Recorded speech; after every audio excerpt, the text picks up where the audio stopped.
एक बार फिर बहुत स्वागत। महासंग्राम का मेगा कवरेज सबसे भरोसेमंद चेहरों के साथ। बिल्कुल, और ऐसे में पल पल की तस्वीर और अपडेट आप तक हम पहुंचा रहे हैं लगातार सुबह से ही नतीजे आने तक। ये पूरे दिन हम आपके साथ बने रहेंगे और तस्वीर भी आपको दिखाएंगे, क्योंकि मध्य प्रदेश की 230 और छत्तीसगढ़ की अगर बात करें तो 70 सीटों पर लगातार वोटिंग जारी है और यहां पर वोटर्स पहुंचने भी लगे हैं। और कुछ एक जगह पर तकनीकी खामी की बात सामने आई थी और ईवीएम को दुरुस्त करके वहां पर मतदान की प्रक्रिया को आगे सुचारू रूप से चलाया जाएगा, ये सुनिश्चित किया जा रहा है प्रशासन की तरफ से। और न्यूज़ 18 भी लगातार आपसे अपील कर रहा है, घरों से बाहर निकलें, अपने मताधिकार का इस्तेमाल करें। और मतदान की तस्वीरें तो लगातार हम आपको दिखा रहे हैं, लेकिन इस बीच मुरैना से एक बड़ी जानकारी। दिमली विधानसभा क्षेत्र में पथराव की जानकारी सामने आ रही है। मुरैना से खबर है, मतदान केंद्र भी आपको बताएंगे कौन सा है। 148 से शायद ये जानकारी है कि पथराव हो चुका है। इस बात का ही डर हम लगातार जिसका जिक्र कर रहे थे, ग्वालियर चंबल अंचल, जहां पर शांतिपूर्ण मतदान कराना बहुत ज्यादा मुश्किल हो जाता है। एक बार फिर से यही जानकारी, 148 मतदान केंद्र जहां पर हंगामे की स्थिति है, पथराव हुआ है। ये तस्वीरें आपकी टीवी स्क्रीन पर देखिए, कितनी बड़ी संख्या में लोग यहां पर पहुंच गए हैं। हो सकता है कि विवाद की घटना हुई हो और उसी के बाद पथराव की सूचना। गोली चलने की भी खबर है, ये महत्वपूर्ण जानकारी। सुरक्षा बलों की तैनाती सुनिश्चित करती हुई कि मामला ज्यादा ना बिगड़े। पुलिस इस बात की पुष्टि नहीं कर रही है कि विवाद किसके बीच हुआ है। नरेंद्र सिंह तोमर दिमली से प्रत्याशी आते हैं, आपको ये भी बताएं कि प्रमुख चेहरा है यहाँ पर, लेकिन मुरैना में पथराव की सूचना से एक बार फिर से खौफ का माहौल। तो लगातार ये खबरें, और हमने शुरुआत में ही कहा था जब शैलेंद्र हमारे साथ जुड़े हुए थे कि ग्वालियर चंबल अंचल में इस तरह की खबरों के बिना क्या चुनाव नहीं हो सकते। आज हमें वो करके दिखाना है। लेकिन ये इस वक्त खबर, दिमनी हाई प्रोफाइल सीट हो चली है, पूरे देश की निगाहें केंद्रीय मंत्री नरेंद्र सिंह तोमर यहां से चुनाव मैदान में है। अमित हमारे सहयोगी जुड़े हुए हैं। अमित, क्या कुछ अपडेट? देखिए, बिल्कुल ललित, आपको बता दूं कि ये दिमनी विधानसभा का मृगान गांव है, जहां पर पोलिंग बूथ क्रमांक है 148। यहां पर ठाकुर और ब्राह्मण यानी कि नरेंद्र सिंह तोमर यहां से विधानसभा उम्मीदवार हैं भाजपा से, और बसपा से उम्मीदवार हैं बलवीर सिंह डंडौतिया, और कांग्रेस से रविंद्र भिड़ौसा। यहाँ पर ब्राह्मण और ठाकुरों में संघर्ष देखने को मिला है, पथराव भी हुआ है और हर्ष फायरिंग का भी मामला सामने आया है, लेकिन अभी तक आधिकारिक पुष्टि कोई अधिकारी नहीं कर रहा है। फिलहाल कलेक्टर एसपी भी मौके पर रवाना हो गए हैं और स्थिति को कंट्रोल करने में लगे हैं, लेकिन दोनों तरफ से ही तनावपूर्ण स्थिति बनी हुई है अभी। बिल्कुल अमित, लेकिन ये लोग कौन है जो पत्थरबाजी कर रहे हैं और गोली चलने की भी खबर सामने आई है, क्या ये पता लग पाया है कि कौन है ये लोग? देखिए, अभी तक इस बात की पुष्टि नहीं हो पाई है कि कौन है, लेकिन ये मतदान को प्रभावित करने वाले लोग हैं। यही वजह है कि पुलिस को जैसे ही भनक लगी तो भारी पुलिस बल भी मौके के लिए रवाना हो गया है, क्योंकि पहले से ही पुलिस अधीक्षक और कलेक्टर ने भारी पुलिस बल की तैनाती की गई थी, लेकिन उसके बाद भी इस तरीके की घटना सामने आई है। यही वजह है कि अब फिर से अतिरिक्त पुलिस बल मौके के लिए रवाना हो गया है, लेकिन अभी तक इस बात की पुष्टि नहीं हो पाई है ये कौन है। लेकिन अमित, एक बहुत ही महत्वपूर्ण बात यह कि ये मत प्रक्रिया को कितना प्रभावित कर सकता है, क्योंकि जितनी देर मतदान रुका रहेगा उतनी देर वोटिंग नहीं होगी, परसेंटेज पर भी असर पड़ सकता है। बिल्कुल, देखिए परसेंटेज पर असर देखने को मिलेगा, क्योंकि आधा घंटे से अधिक का समय हो गया है और मतदान प्रक्रिया कहीं न कहीं रोकी गई है। निश्चित तौर पर एक बड़ी बाधा बनती हुई नजर आती है। बहुत शुक्रिया आपका अमित, फिलहाल पूरी जानकारी के लिए। तो पथराव से जुड़ी हुई ये जानकारी, और जिस प्रकार हम लगातार इस बात का जिक्र करते आते हैं कि ग्वालियर चंबल अंचल में सुरक्षा बलों की तैनाती के बावजूद हर बार चुनाव में इसी प्रकार की तस्वीरें सामने आती हैं। चुनौती कहां आती है, क्यों यहां पर पथराव और हमले जैसी घटनाओं को रोका नहीं जा सकता है, ये एक महत्वपूर्ण प्रश्न खड़ा होता है। पुलिस अभी तक पुष्टि करने के लिए तैयार नहीं, पुलिस की तरफ से कुछ नहीं कहा जा रहा। और ये लाइव तस्वीरें आपकी टीवी स्क्रीन पर, बीजेपी के प्रदेश अध्यक्ष वीडी शर्मा को आप देख रहे हैं, हमारे सहयोगी उनके साथ मौजूद हैं। शैलेंद्र, बातचीत करिए जरा वीडी शर्मा से, क्या सोच रहे हैं, कौन कौन से मुद्दे जो प्रभाव डालने वाले? देखिए, हम यहाँ बीजेपी का वॉर रूम बना है, जो पूरे प्रदेश की मॉनिटरिंग हो रही है, और यहाँ प्रदेश अध्यक्ष वीडी शर्मा खुद मौजूद है, संगठन महामंत्री हितानंद शर्मा मौजूद है, और देखिए आप यहाँ पर पूरा वॉर रूम बना हुआ है। हम उनसे बात करते हैं, किस तरह वॉर रूम काम कर रहा है प्रदेश में? शैलेंद्र जी, पूरे मध्य प्रदेश के चुनाव की मॉनिटरिंग के लिए जो सेंट्रली वॉर रूम है, आप देख रहे हैं कि यहाँ हमारे सभी प्रमुख लोग, और यहाँ से पूरी मॉनिटरिंग, और इसी प्रकार शहर जिले में हर विधानसभा में भी पूरे मॉनिटरिंग सिस्टम को खड़ा किया है। और कार्यकर्ताओं ने इस बार कुशल प्रबंधन के साथ, ये जो टीम है ये लगातार पिछले 3 माह से इस काम में जुटी है। अब इस लोकतंत्र के महापर्व का वो समय है कि जो भारतीय जनता पार्टी को आशीर्वाद आज जनता देने के लिए तत्पर और तैयार बैठी है। अब पूरे मध्य प्रदेश के 64,523 बूथों पर सभी कार्यकर्ता एक एक बूथ पर चुनाव जीतने की रणनीति के साथ मैदान में उतरे हैं। विकास और गरीब कल्याण जो मध्य प्रदेश के अंदर कांग्रेस का बीमारू राज्य से विकसित राज्य मध्य प्रदेश की भारतीय जनता पार्टी ने बनाया, प्रधानमंत्री नरेंद्र मोदी जी के नेतृत्व में हमारे भारतीय जनता पार्टी की सरकार ने जो विकास और गरीब कल्याण में हर गरीब का जीवन बदला है, इस आधार पर इस चुनाव में भारतीय जनता पार्टी को जनता का आशीर्वाद मिल रहा है और एक कुशल प्रबंधन के साथ एक एक कार्यकर्ता प्रत्येक बूथ पर, तो कार्यकर्ता ही भाजपा की ताकत है और वो कार्यकर्ता सभी बूथों पर जुट गया है और भारतीय जनता पार्टी के कार्यकर्ता की ताकत के बल पर हर बूथ पर हम चुनाव जीतेंगे।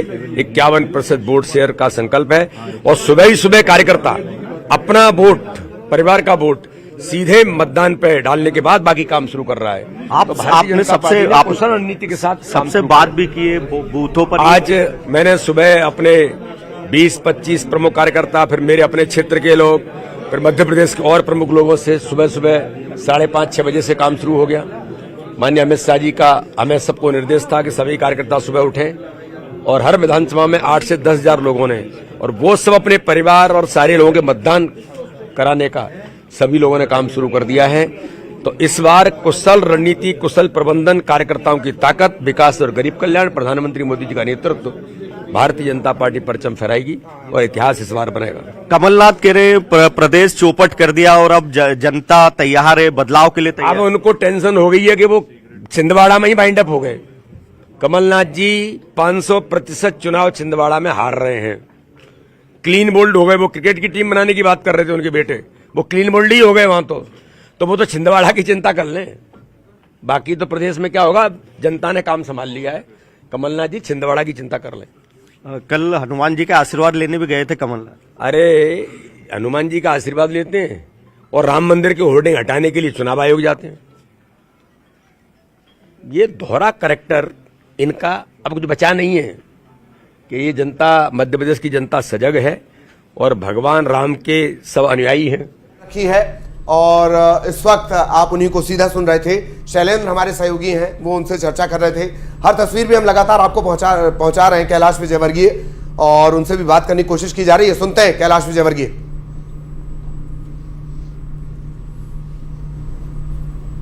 हालांकि अभी कोई रिएक्शन ललित नहीं दे रहे हैं और मतदान की प्रक्रिया के लिए घर से निकले। इंदौर एक विधानसभा सीट से इस बार चुनावी मैदान में है, जिनका दावा हमेशा यही रहा है कि जनता चुनाव लड़ेगी, मैं तो प्रदेश में अलग अलग प्रत्याशियों के लिए अलग अलग जगह प्रचार करूंगा। ऐसा वो कई मंचों से कहते नजर आए। मीडिया से क्या कुछ अभी कहेंगे ये भी काफी महत्वपूर्ण रहेगा, जैसा कि आज बहुत ही महत्वपूर्ण दिन है और चुनाव में एक बार फिर से इंदौर विधानसभा एक हाई प्रोफाइल सीट बन गई थी उसी वक्त जब कैलाश विजयवर्गीय, चूंकि राष्ट्रीय स्तर के नेता हैं और प्रभारी रहे पश्चिम बंगाल में जब विधानसभा के चुनाव हुए थे, मीडिया के साथ अब बैठ रहे हैं, बातचीत करेंगे। क्या कुछ कहते हैं ये भी देखना दिलचस्प होगा। बिल्कुल, और कांग्रेस के प्रत्याशी संजय शुक्ला कैलाश विजयवर्गीय के सामने हैं।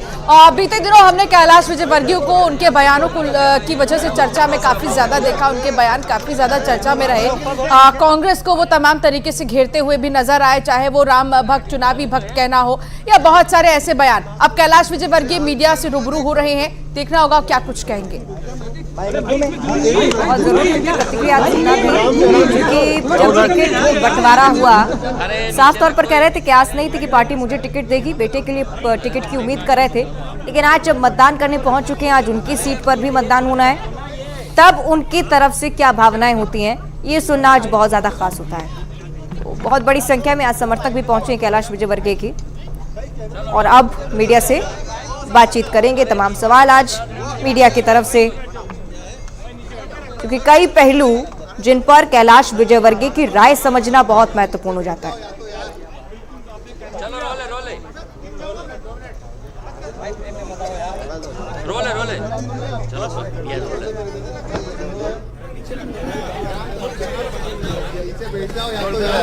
कोशिश रिएक्शन दें, हालांकि वो पूरी तैयारी मेरा ख्याल है वो अभी चर्चा कर रहे हैं। लगातार उनके कार्यकर्ता, उनके बेटे, उनका परिवार उनके साथ रहा और अब उम्मीद की जा रही है कि वो रिएक्शन करें। उन्होंने भी मतदान की अपील एक तरह से कर दी सबसे बड़े अधिकार का इस्तेमाल करने के बाद उन्होंने अपनी उंगली दिखाई है और आज आपके पास भी मौका, सुनते हैं उन्हें।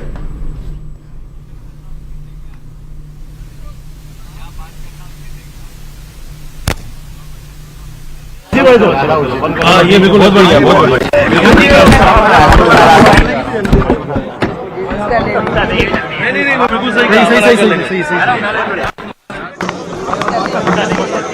तो कैलाश विजयवर्गीय, उनसे बातचीत करने की कोशिश लगातार की गई और उससे ठीक पहले की तस्वीरें, कुछ देर पहले की तस्वीरें, पूजा पाठ।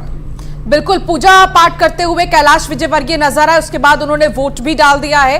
वो दिखा भी रहे थे स्याही, उनके उंगली पर लगी हुई स्याही कि वो वोट डाल चुके हैं और लोगों से भी यही अपील की जा रही है कि ज्यादा से ज्यादा वोट डालें और वोटिंग के बाद की सेल्फी जरूर न्यूज 18 को भेजें। बिल्कुल भी ना भूलें, न्यूज 18 के साथ हिस्सा बने इस परिवार का, लोकतंत्र के इस महापर्व में बढ़ चढ़कर हिस्सा ले। कैलाश विजयवर्गीय को आप देख रहे हैं, इंदौर 1 से वो प्रत्याशी है बीजेपी के।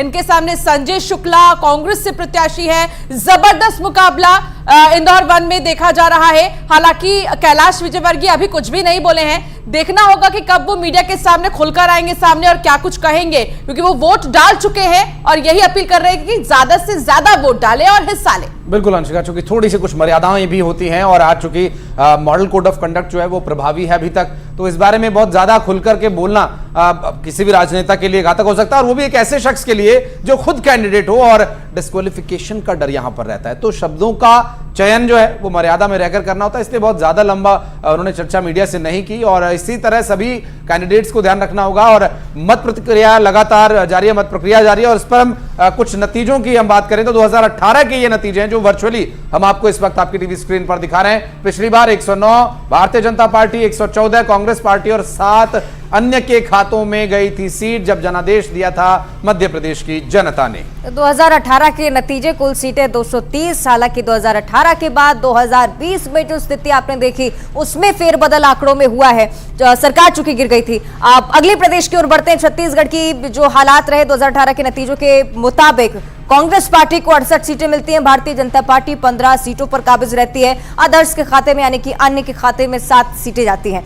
उसके बाद भी चूंकि उपचुनाव हुए तब वहां पर भी परिवर्तन आपने देखा। मौजूदा हालात ये हैं कि कांग्रेस के पास अच्छी खासी बहुमत है। मध्य प्रदेश में अगर आप स्थिति देखेंगे तो यहां पर भारतीय जनता पार्टी के पास अच्छी खासी बहुमत है, जो कि साल 2020 से लगातार आप देख रहे हैं। और अब ये तस्वीरें आपकी टीवी स्क्रीन पर विश्वास सारंग को आप देख रहे हैं, अपने परम पूज्य पिताजी के चरणों में नमन करते हुए, साथ ही साथ ईश्वर से भी यही कामना कि इस बार, चूंकि प्रत्याशी के तौर पर तो जमीनी स्तर पर वो लगातार काम करते ही आ रहे हैं, लेकिन भारतीय जनता पार्टी की जो सरकार है, जो वादे और दावे आने वाले समय के लिए किए हैं उन्हें भी पूरा कर सकें, ये निश्चित तौर पर कामना होगी। और उन्हें पूरा करने का मौका जनता उन्हें दे, ये सबसे ज्यादा प्राथमिकी है। तो लगातार इन सबके बीच ये तस्वीरें भी, और आ गई है वोटर की सेल्फी। नीचे आप लगातार देख पा रहे होंगे। हम आपसे फिर अपील कर रहे हैं, इसी तरह से आप भी मतदान करें, सेल्फी खींचें और इस नंबर पर तत्काल उसे भेजें। ये सिर्फ नेटवर्क की टीम के साथ जुड़ने का मौका नहीं, मसला ये भी है कि आपकी तस्वीर कई और वोटर्स को प्रेरित करेगी। चल वोटर सेल्फी ले ले रे, और उसे तत्काल इस नंबर पर भेजें। बिल्कुल, और हमने मतदान कर लिया है। ऐसे कई सेल्फी पॉइंट्स बनाए गए हैं अलग अलग मतदान केंद्रों पर, जो आपको हम दिखा रहे हैं। ताम्रध्वज साहू कुछ कह रहे हैं। भाग लें क्योंकि एक महापर्व होता है लोकतंत्र का, अच्छे जनप्रतिनिधि चुनने का, तो इसमें भाग सबको लेना चाहिए। पहले चरण का हालांकि मतदान हो चुका है, दूसरे चरण का कितना उत्साह आप जनता के बीच में जा भी रहे हैं, देख पा रहे हैं, क्या महसूस कर रहे हैं? काफ़ी उत्साह है लोगों में। चुनाव में वैसे ही उत्साह आ जाता है सब लोगों में, तो इस बार भी काफ़ी उत्साह है लोगों में, आम जनता में, मतदाता में, और कांग्रेस को ज़बरदस्त बढ़त इससे मिलेगी, ऐसा मेरा मानना है। पहले चरण में तकरीबन 70% मतदान हुआ है, दूसरे चरण से कितनी उम्मीद जता रहे हैं? हम लोग 74 पार पहले से लेके चल रहे हैं, वही रहेगा। साहू को आप सुन रहे थे, और गृह मंत्री इसी के साथ आपको बता दें कि छत्तीसगढ़ के तमाम जनता के लिए वो कह रहे थे कि ज्यादा से ज्यादा पार्टिसिपेट कीजिए, वोट डालिए, बहुत ज्यादा महत्वपूर्ण होता है, एक एक वोट बहुत इंपॉर्टेंट है। इसलिए ज्यादा से ज्यादा जनता पार्टिसिपेट करे। हालांकि हमने जब 20 सीटों पर छत्तीसगढ़ के वोटिंग्स देखे और जब हमने देखा प्रतिशत, तो अच्छा खासा वोट प्रतिशत रहा। बहुत सी ऐसी सीटें रहीं जहां पर लोगों ने बढ़ चढ़ कर हिस्सा लिया, लेकिन अब एक बार फिर से यहां पर वोटों की अपील की जा रही है और कई बड़े चेहरे अब मतदान केंद्र पर पहुंच रहे हैं, वोट डाल रहे हैं। बिल्कुल, और सुबह का समय है, ज़्यादातर जो कैंडिडेट्स हैं वो भी अपना मतदान करके लोगों को प्रोत्साहित करें। ये भारतीय जनता पार्टी के प्रदेश अध्यक्ष जो कि अपने मताधिकार का इस्तेमाल करने के लिए मतदान केंद्र पर पहुंचे थे, अरुण साहब को आप देख रहे थे तस्वीरें, अलग अलग तस्वीरें भी हम आपको दिखा रहे हैं। और यहाँ पर इस वक्त जो तस्वीर आप देख रहे हैं, कैंडिडेट्स जो कि खुद एक वोटर के तौर पर पहले अपना मतदान कर रहे हैं, और इसके अलावा जो आम वोटर्स हैं और जिन्हें अब टीवी स्क्रीन पर आने का थोड़ा शौक है, वो भी सेल्फी लेकर न्यूज़ 18 के साथ साझा कर रहे हैं। आप भी ये कर सकते हैं हमारे साथ। और ये गृह मंत्री नरोत्तम मिश्रा की पहली तस्वीर, मतदान करने के लिए पहुंचे हैं, लाइन में लगे हुए हैं और तमाम उनके समर्थक भी आज पहुंचे हैं। गृह मंत्री नरोत्तम मिश्रा मध्य प्रदेश में लगातार भारतीय जनता पार्टी की जीत का दम भरते हुए आपने तमाम सभाओं में उनको देखा। दतिया से आते हैं, लगातार उसी के विकास की बात भी करते आते हैं और उनके पीछे पीछे कांग्रेस पार्टी के कुछ नेता भी लेकर आए अपनी पार्टी में। वो इस बार ये सिलसिला भी हमने देखा है और ये उनकी तरफ से मतदान किया जा रहा है। ये प्रक्रिया लगातार जिस तरह से हर एक आम व्यक्ति के लिए होती है, उस प्रकार ही प्रत्याशी की तरफ से भी इसी प्रकार से चौथी बार आपकी मुकाबला कांग्रेस के प्रत्याशी और गृह मंत्री नरोत्तम मिश्रा के बीच देखेंगे। लेकिन इस बार भरपूर उत्साह के साथ मतदान की अपील अक्सर ही वो करते आए। लगातार खुद भी मतदान केंद्रों पर कल पहुंचे थे, जायजा लिया था कि किस प्रकार की जो तैयारियां हैं वो अपने स्तर पर चल रही हैं। दूसरी तरफ लगातार अपील करते हुए भारतीय जनता पार्टी के समर्थन में वोट की अपील करते हुए, और ना सिर्फ ये बल्कि कांग्रेस पर हमलावर भी हर एक बयान में पूरे बेबाकी से बोलते हुए नरोत्तम मिश्रा को आप अक्सर देखेंगे। स्याही उन्हें लगाई गई, परिचय पत्र पूछा गया। यही उस लोकतंत्र की खूबसूरती है। क्या पद आपके पास होता है, क्या पावर आपके पास होता है, चुनाव में वो सब कुछ पीछे होता है। आप होते हैं एक मतदाता और आयोग आपको तय करता है किस तरह से जिम्मेदार नागरिक के तौर पर अपनी जिम्मेदारी निभानी है। डॉक्टर नरोत्तम मिश्रा मतदान करने की पूरी प्रक्रिया इस वक्त आप देख रहे हैं, पहुंचे हुए हैं मतदान करने के लिए। स्याही लग चुकी है और अब ये तस्वीरें इस वक्त आप देख रहे हैं दतिया क्योंकि जो कांग्रेस प्रत्याशी है उनने 35 साल में कुछ किया ही नहीं, और इसलिए आपने देखा होगा कि उनकी जितनी सभा हुई, चाहे दिग्विजय सिंह जी आए हो, चाहे कमलनाथ, चाहे माननीय प्रियंका जी, एक ने भी दतिया में विकास की बात नहीं करी। खुद कांग्रेस के प्रत्याशी ने दतिया में विकास की बात नहीं की। अब इससे ज्यादा और क्या खराब होगा। हम सिर्फ हमारे जितने भी वक्ता आए सब ने विकास की बात, बस यही तो मूल मुद्दा है। 35 साल बनाम 15 साल लोकतंत्र के महापर्व पर आज मतदान किया है और लोगों को संदेश देना चाहिए। लोगों से अपील करूंगा कि सभी लोग कमल का बटन दबाएं। ये कमल के बटन दबाने से आतंकवादियों में दहशत होती है। ये कमल के बटन दबाने से तिरंगा कश्मीर के लाल चौक से लेके चांद तक फहराया जाता है। ये कमल का बटन गरीबों को आवास लेके आता है। ये कमल का बटन शौचालय लेके आता है। ये कमल का बटन गेहूं लेके आता है, निःशुल्क गेहूं लेके आता है।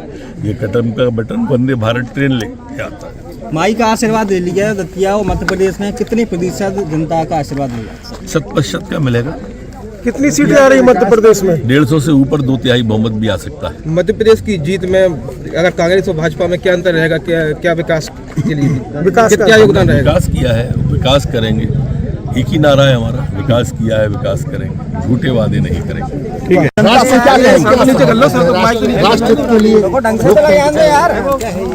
देखिए, कमल का बटन दबाइए, हिंदुस्तान में बनती है।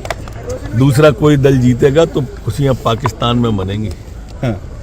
इसके लिए आवश्यक है कि राष्ट्र हित को सर्वोपरि मानते हुए कमल का बटन दबाएं। कमल का बटन मध्य प्रदेश में जब व्यक्ति दबाएगा तो सेना सीमा पे सैनिक की बाजुएं मजबूत होंगी। पाकिस्तान में दहशत होगी कि मोदी जी जीत रहे हैं। कमल का बटन दबाने से आतंकवादियों में दहशत होती है और इसलिए कमल का बटन दबाना चाहिए। जो भी सीमा पे नहीं जा पाते हैं देश की सेवा के लिए, ये एक सेवा का अवसर है। सबको कमल का बटन दबाएं और राष्ट्र हित में अपना योगदान करें। अपना योगदान वो विकास के लिए करें माननीय मोदी जी के नेतृत्व में। माननीय मोदी जी ने ये कमल का बटन कहाँ है? कमल का बटन यहाँ दबता है, आवास आता है गरीब के लिए। कमल का बटन दबाते हैं आप तो शौचालय आता है गरीब के लिए। कमल का बटन दबाते हैं तो निःशुल्क खाद्यान्न आता है मोदी जी के द्वारा। कमल का बटन दबाते हो तो कोरोना जैसे आपातकाल में भी मोदी जी ने वैक्सीन का निर्माण करके देते हैं। ये तो नरोत्तम मिश्रा को आप सुन रहे थे, जो कि मध्य प्रदेश गृह मंत्री दतिया से कैंडिडेट हैं। और आप देखिए कैलाश विजयवर्गीय को उन्होंने वोट डाल दिया है और वो स्याही भी दिखा रहे हैं अपनी उंगली पर लगी कि वो वोट डाल चुके हैं। और इससे पहले भी वो जब आए सामने लोगों के, उन्होंने कहा कि वोट डालिए, ज्यादा से ज्यादा वोट कीजिए। इससे पहले ताम्रध्वज साहू को भी आप देख रहे थे, अरुण साहू भी वोट डाल चुके हैं। कई बड़े चेहरे, जिस तरीके से आशीष कह रहे थे पहले मतदान फिर जलपान, अब वही बड़े चेहरे हम देख रहे हैं जो पहले मतदान करने के लिए पहुंचे हैं और उसके बाद जलपान होगा। बिल्कुल, ये बहुत जरूरी है, जलपान भी जरूरी है, मतदान उससे भी ज्यादा जरूरी है। तो पहले अगर आप मतदान कर देंगे तो जलपान अच्छे से कर पाएंगे।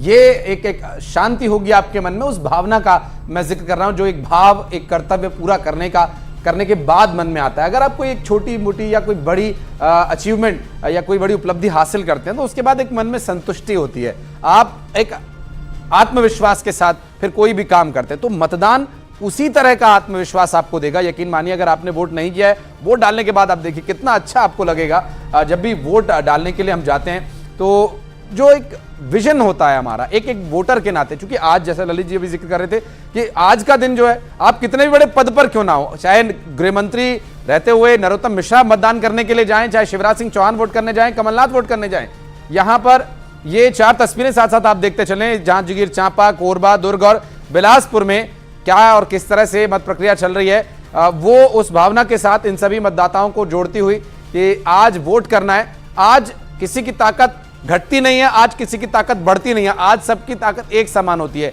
हर एक गरीब व्यक्ति जिसकी आय बहुत ज्यादा नहीं है या बहुत ज्यादा पढ़ा लिखा नहीं है, उसकी भी उतनी ताकत है, एक वोट की उसकी भी उतनी कीमत है, जो सत्ता में बदलाव कर सकता है। और कोई बड़े पद पर है, चाहे संवैधानिक पद पर है, कोई मंत्री है, वो भी एक वोट से उतनी ही पावर जनरेट करता है और उतनी ही ताकत उसकी भी उस एक वोट में है। तो ये लोकतंत्र की एक बहुत बड़ी खूबसूरती है, चाहे वो अरुण साव हो या फिर नरोत्तम मिश्रा हो या फिर भूपेश बघेल हो, कमलनाथ हो, जो भी वोट डालने जा रहा है, हर एक वोट की कीमत उतनी ही है, सबके वोट की कीमत बराबर है। तो ये लोकतंत्र की खूबसूरती है, यहां पर लोगों का राज चलता है, लोकतंत्र है, जनता जनार्दन है। निश्चित तौर पर बहुत ही खूबसूरत बात आशीष लगातार इस बात का जिक्र करते आ रहे हैं। और जिस प्रकार का शब्द वो अक्सर यूज करते हैं, मताधिकार से ज्यादा मत कर्तव्य मानना चाहिए। और चूंकि आप ये भी देखेंगे कि लगातार राजनेताओं की तस्वीर तो हम आपको दिखाई रहे हैं, लेकिन मध्य प्रदेश छत्तीसगढ़ में जो आम जनता है जो वोट के लिए पहुंच रही है, वो भी तस्वीर देखना बहुत ज्यादा खास। मुख्यमंत्री कुछ कह रहे हैं और आप अपने गृह जिले में हैं, क्या कहना चाहेंगे? मैं आप सबका मेरी जन्मभूमि में, गृह ग्राम में, जहां से मैंने आंदोलन की शुरुआत बचपन में की थी, जैत में स्वागत करता हूं। जी। आज लोकतंत्र का महापर्व है। सबसे पहली अपील मेरी प्रदेश के मतदाता बहनों और भाइयों से यही है कि अपने मताधिकार का प्रयोग वो अवश्य करें। भारतीय जनता पार्टी की सरकार ने पिछले 18 वर्षों में प्रदेश के विकास के अभूतपूर्व काम किए हैं। बीमारू प्रदेश को विकसित राज्य बनाया है और अब हम मध्य प्रदेश को सर्वश्रेष्ठ राज्य बनाना चाहते हैं देश का। और इसलिए भारतीय जनता पार्टी, जो प्रधानमंत्री नरेंद्र मोदी जी के मार्गदर्शन में प्रदेश में हमारी सरकार काम कर रही है, भारतीय जनता पार्टी को जनता अपना आशीर्वाद दे। दूसरी बात, हमने जो कल्याणकारी योजनाएं चलाई है, उन्होंने लोगों की जिंदगी बदली है, समाज के हर वर्ग का कल्याण किया है। पहले लाडली लक्ष्मी जैसी योजना जिसने सेक्स रेशियो मध्य प्रदेश में बदल दिया, बेटियां भी बेटों के बराबर पैदा हो रही हैं। और अब लाडली बहना जैसी योजना जिसने बहनों को सेल्फ डिपेंड किया है, उनका आत्मविश्वास और आत्मसम्मान दोनों बढ़ाया है। ऐसी अनेकों योजनाएं हैं जन कल्याणकारी, सिंचाई के रकबे में जो अभूतपूर्व वृद्धि हुई है, उससे मध्य प्रदेश की अर्थव्यवस्था पूरी तरह से बदली है। अब इन कामों को लगातार जारी रखने के लिए मेरी जनता जनार्दन से प्रार्थना है कि भारतीय जनता पार्टी को वो अपना आशीर्वाद दें। केवल 3 चीजें मैं आपको बताना चाहता हूं। अब तक जो किया है जनता वो जानती है। आगे जो हमारी प्राथमिकताएं हैं, क्योंकि जो हमने संकल्प पत्र घोषित किया है वो गारंटी है मोदी जी की भी, भारतीय जनता पार्टी की गारंटी है। मोदी जी का नेतृत्व और मार्गदर्शन हमको प्राप्त है। लेकिन जो काम हम करने वाले हैं उनमें पहला, लाडली लक्ष्मी से लाडली बहना और लाडली बहना से अब लखपति बहना योजना।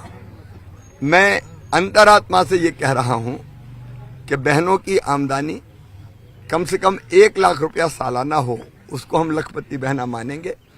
और यह संभव नहीं है। 15 लाख बहनें सेल्फ हेल्प ग्रुप के माध्यम से लखपति दीदी बन चुकी हैं। तो हर बहन को लखपति बनाना यानी उसकी आमदनी बढ़ाकर उसके जीवन को सुख और समृद्धि से और खुशियों से भरना है। दूसरी जो सबसे बड़ी प्राथमिकता और हमारा काम है वो है शिक्षा और स्वास्थ्य। शिक्षा में क्रांति, सरकारी स्कूलों में गुणवत्तापूर्ण शिक्षा, उसके लिए सीएम राइज स्कूल हमने प्रारंभ किए हैं।